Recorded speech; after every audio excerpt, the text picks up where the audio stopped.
Armenia, one of the oldest nations on earth, older than empires, older than memory itself. Here at the cradle of Noah's Ark, a people endured unimaginable loss. 1.5 million souls were silent in Armenian Genocide, yet their memory blooms like this forget-me-not flower, delicate, defiant, eternal. From ashes and exile, from fire and sorrow, Armenia survives. Being a grandson of a survivor from the Armenian Genocide, and having all this heritage in my mind when I was growing in the Middle East, and having the dreams to see the Mount Ararat, of course I am proud of my ancestors being Armenian, and as a priest now, as a Christian, Mount Ararat was mentioned in the Bible, where the new life after Noah's Ark, new life started from that land. So Armenia is the place where the new humanity started again. Learning from the experience of our ancestors, and with more determination to be more resilient for the future. As Armenians, we share the belief that light can emerge darkness. Faith can unite people rather than to divide them. When communities choose truth over silence, and at the same time reconciliation over revenge. Wow, it's such an amazing culture. I always get so proud when I tell people, yeah, I'm Armenian. I'm Ilona Shah, and my family's stories begin on one of the darkest days in human history. April 24th, 1915, the start of the Armenian Genocide. My great-great-grandfather lived through this. This isn't just history to me, it's in my blood. During the Armenian Genocide, 3 siblings, ages 9, 5, and 2, ran for their lives alone. Their parents had been beheaded right in front of their face. There was no adult to protect them, no one to guide them, just pure terror and the instincts to survive. Armenians have such a strong courage and so much passion. Cemal Pasha, the commander of the 4th Army, planned the first deportations of the Armenians in February 1915, targeting Alexandretta, Dyortyol, Adana, Hajin, Zeytun, and Sis, where Armenians had been relocated to the area around Konya province in central Turkey. The government Central Committee decided to implement a removal policy in April, and during the night of April 23rd to 24th, 1915, hundreds of Armenians, mostly political activists, intellectuals, and community leaders, were rounded up in Constantinople and across the empire. Armenians who had previously been relocated from Cilicia in central Turkey were sent to the Syrian desert and left to die. Turkish soldiers raped the women and forced many of them into serve as sex slaves. Muslim families moved into the homes and seized the property and lands of the murdered and deported Armenians. It is estimated that at least 150,000 Armenians passed through Erzincan starting in June 1915, passing through various camps that were hastily established to manage the large numbers of Armenians being driven to the killing site at the nearby Kemal Gorge. Upon arrival, thousands of Armenians were pushed off the cliffs into Lake Hazar. During this time, at least 500,000 Armenians passed through the Funikur Plain south of Malatya, one of the deadliest areas during the genocide. The arriving convoys of vehicles carrying new loads of victims to the Kata highlands passed by the deep gorges already filled with tens of thousands of dead from the previous convoys. Other mass murders took place along the tributaries and banks of the Tigris, Euphrates, or Murat rivers, and many Armenian men were drowned after being tied together, back to back, often weighted down and thrown into the water. In addition, to make the collection and transportation and executions easier, many concentration camps were set up in Syria and Upper Mesopotamia, where by October 15th around 870,000 people had been deposited. The number would grow through 1916. In 1916, another wave of massacres occurred, leaving only 200,000 Armenians alive by the end of the year, with between 100,000 to 200,000 Armenian women and children forcibly converted to Islam. Massacres and ethnic cleansing of Armenian survivors continued through the Turkish War of Independence after World War I, carried out by Turkish nationalists. Again, other Christians, Jews, and even Greeks were also included. The best estimates are that 1.2 million Armenians were killed after being dropped into the Syrian desert, having been denied food, water, the women subjected to rape, but there were survivors. Many of these people were repeatedly transferred between various camps for a few weeks, until only a few survivors remained, most due to disease and starvation. Governments wanted those responsible for the Armenian Genocide prosecuted. Grand Vizier Damat Ferid Pasha publicly recognized that 800,000 Ottoman citizens of Armenian origin had died as a result of state policy, and he stated that humanity, civilizations are shuddering and forever will shudder in face of this tragedy. This is the closest to admitting guilt that any Turkish leader has ever provided, and it was over a century ago. After the war, and at the start of the Turkish War of Independence in 1919, the killings tapered off, and by the end of the internal conflict in 1923, when the genocide finally ended, foreign observers estimated that there were between 600,000 and 1.5 million Armenians dead. When the genocide was over, there were just 388,000 Armenians remaining in the Ottoman Empire. Decades later, that number of those murdered, to include all parties, Armenians, Christian, Greeks, and Jews, was revised to just over 2.2 million, to include those who died in labor camps. In order to appear to have something resembling an appeasement policy, the post-war Ottoman government held the Ottoman Special Military Tribunal. This was a kangaroo court created to deflect blame and pin the Armenian Genocide onto the CUP leadership in order to exonerate the entire Ottoman Empire. The hope was that this trial would avoid the partition of Turkey by the Allies, as had happened to the former Ottoman holdings that became Palestine, Transjordan, Iraq, Lebanon, Syria, and Saudi Arabia. The court determined that the genocide was organized and carried out by the top leaders of CUP. 18 of those officials held responsible, such as Talat, Enver Pasha, and Jamal, were sentenced to death and tried in absentia as they had fled abroad. In 1920, the Treaty of Sèvres concluded awarding Armenia its own territory in eastern Anatolia, removing Ottoman government's purpose for holding the trials.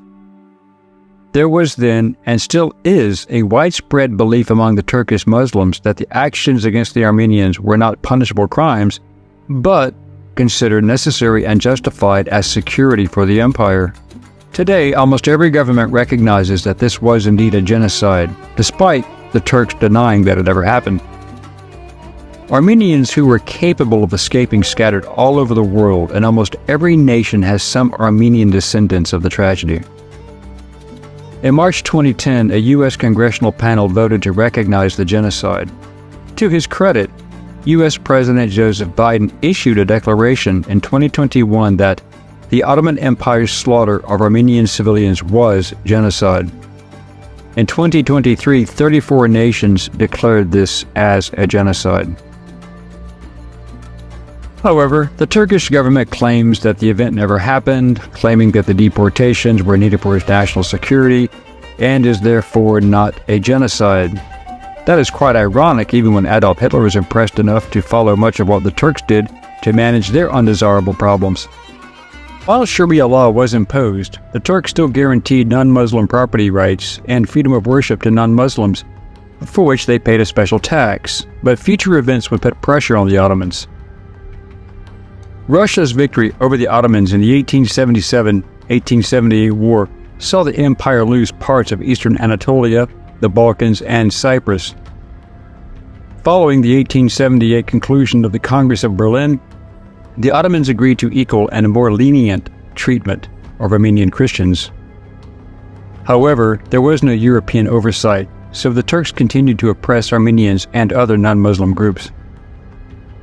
Turkish Sultan Abdülhamid II was infuriated by the nascent Armenian demands to have basic equal legal and civil rights.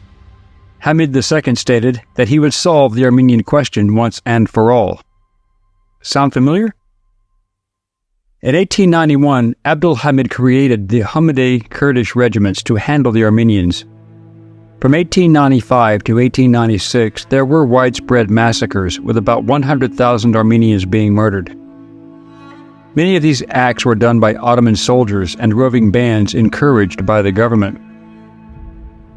Many Armenian villages were destroyed or forcibly converted to Islam, forcing many Armenians to emigrate, and again, in 1909, 25,000 people, mostly Armenians and nearly all the Christians and some Jews, were killed in Adana and other small towns and villages. The Young Turks, the educated reformers, overthrew Sultan Abdülhamid II in 1909 and established a more modern, westernized constitutional government. This gave the Armenians hope that they would finally be treated fairly and have an equality under the new government. Yet misfortune was to befall the Armenians, Jews, and Orthodox Christians. The new Young Turks and their government wanted to Turkify or cleanse the country, the empire, of non-Muslim Turks, who were considered a grave threat to the hegemony and security of the new government. Things were about to get worse. Before World War I, Turkey had a population of 15 to 17.5 million people, of which 2 million were Armenian. And according to the Armenian Patriarchate's estimates for 1913 to 14, there were 2,925 Armenian towns and villages. 2,084 were in the Armenian highlands, in the vilayets of Bitlis, Diyarbakir, Erzurum, Harput, and Van. My hope for Armenia and its people is a future grounded in determination and resilience that embodies peace and dignity. A future where history is acknowledged and remembered honestly, but does not imprison us. Remembering the history does not mean imprison us. So I wish for Armenia to be a voice that reminds the world that small nations can carry great moral courage, and that healing becomes possible when faith, memory, and hope work together to shape a peaceful future. My prayer is that Armenia remains faithful to its identity while actively building bridges of understanding with the wider world. Would you mind to recite the Lord's Prayer in Armenian? Sure. Անան հոր եւ որդվո եւ հոգվույն սրբո ամեն Հայր մեր որ հերգինս ես Սուրբ Եղիցի անուն քո Եկեսցե արքայություն քո Եղիցին գամք քո որպես հերգինս է փերգրի Բզհացս մեր հանապազորդ դուր մեզ այսօր եւ թող մեզ սպարդիս մեր որպես եւ մեկ թողնք մերոց վարդաբանած եւ մի տանիր ըզ մեզի փորձություն այլ փրկյա ըզ մեզի չարեն Zikoye arkayutun yev zorutun yev park Havidyanus. Such an amazing culture. I always get so proud when I tell people, yeah, I'm Armenian, because it's such a loving and joyful culture, and I think that every aspect is just truly amazing, and I want everybody to know about it. And courage and faith is truly such a big aspect of the Armenian culture, and I just loved how you shared that with us, so thank you for that. I think just being Armenian is something to be so proud of, from all the backgrounds and just how much history it has. It's so honoring to say, like, I'm Armenian, and I just think that's just something I'm personally so proud of, and I'm sure every Armenian is so proud to be able to tell people that. So thank you so much. It was lovely talking to you. You're welcome. Thank you so much.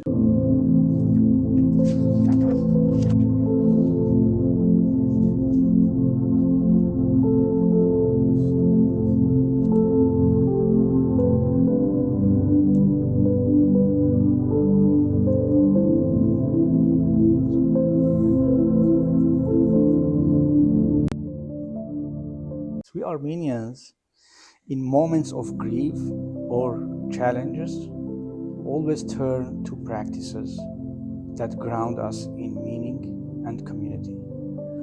Prayer, remembrance, and gathering reminds us that we don't suffer alone. Our faith teaches us to bring pain into the presence of God, but also to support one another through service and compassion. These practices speak a universal language because every tradition, all cultures, values solidarity and hope beyond suffering. Armenians find peace and purpose when grief is transformed into responsibility, caring for the vulnerable, seeking justice, and choosing life over despair. In this way, sorrow becomes a source of strength, and faith becomes a path through healing for both the individuals and the community.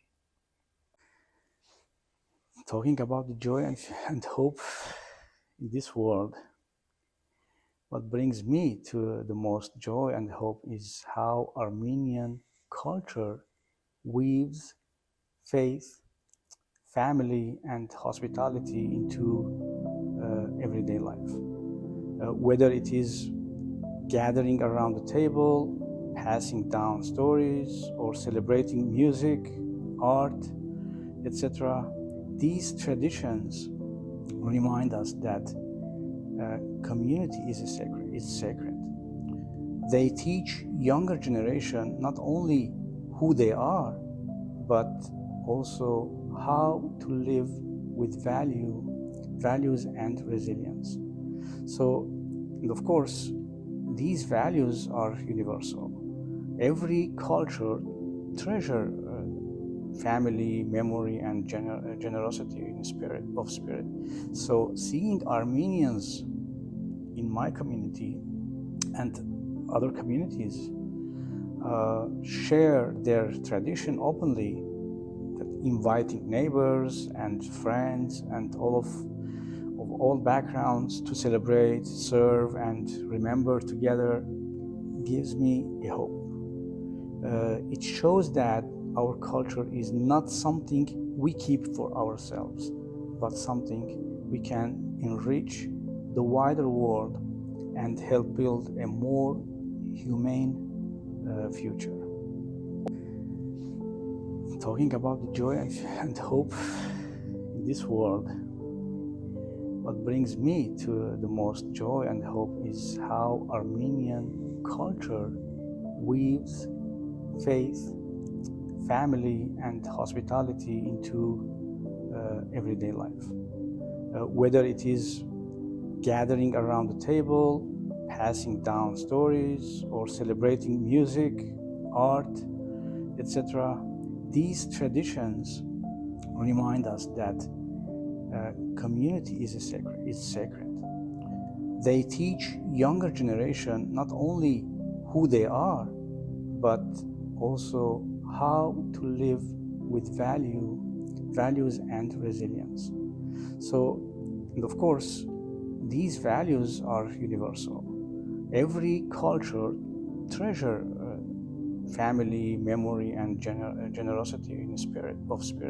So seeing Armenians in my community and other communities share their tradition openly, inviting neighbors and friends and of all backgrounds to celebrate, serve, and remember together, gives me a hope.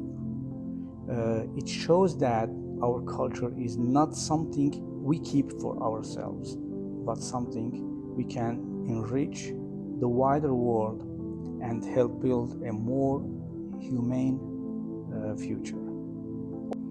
Younger generations connect to their heritage not by carrying the weight of the past, but by carrying its values forward.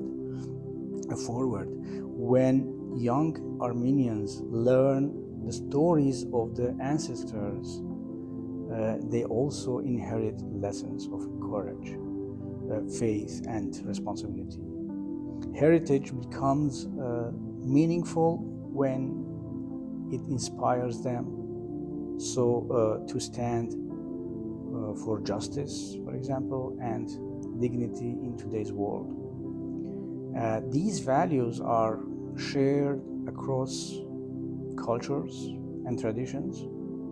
As we know, young people build a future of strength when they engage in dialogue, serve their communities, and remain open to others while staying true to who they are, by honoring their identity with humility, and they can transform in this way memory into force for unity and lasting peace.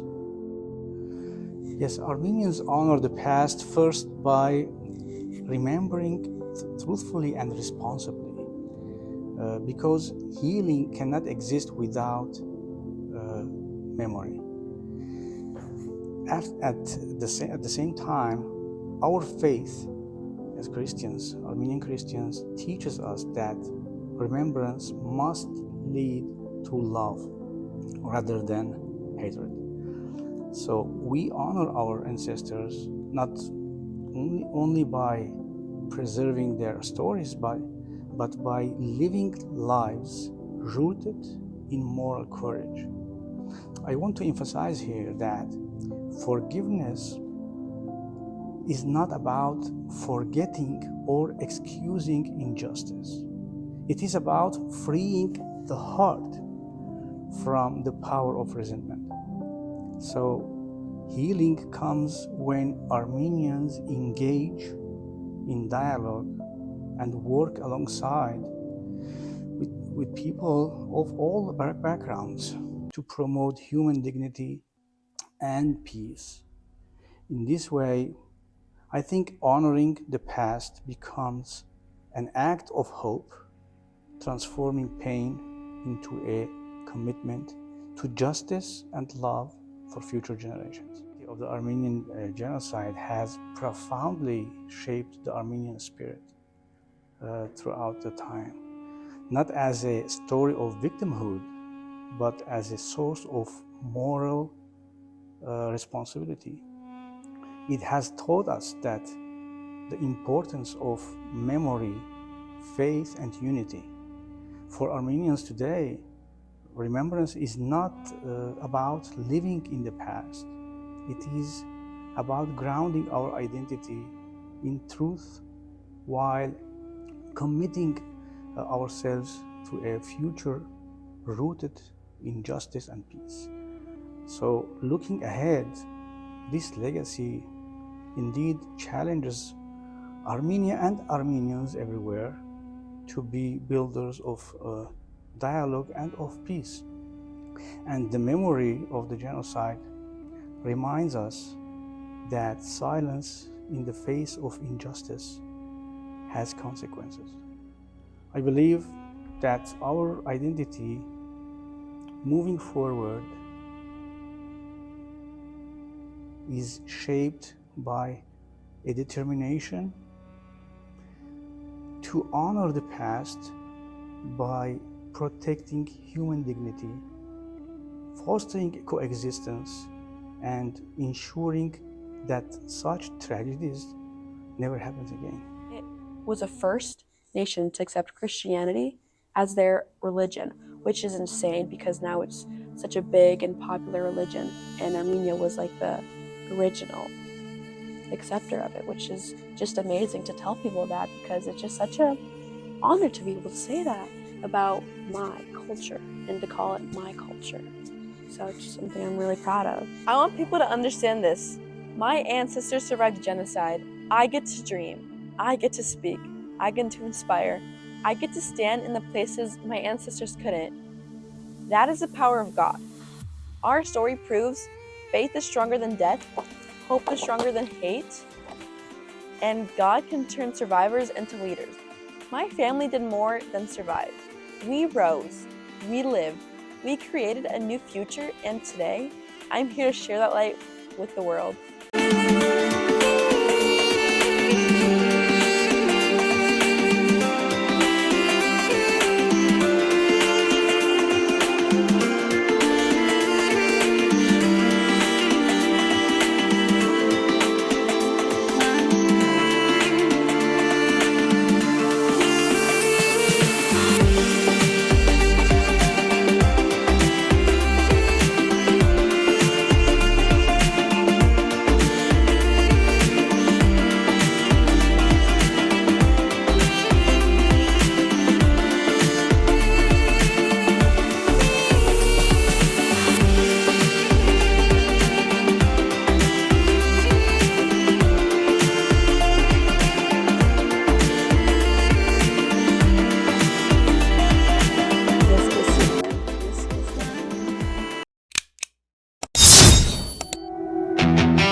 We created a new future, and today I am here to share that with the world.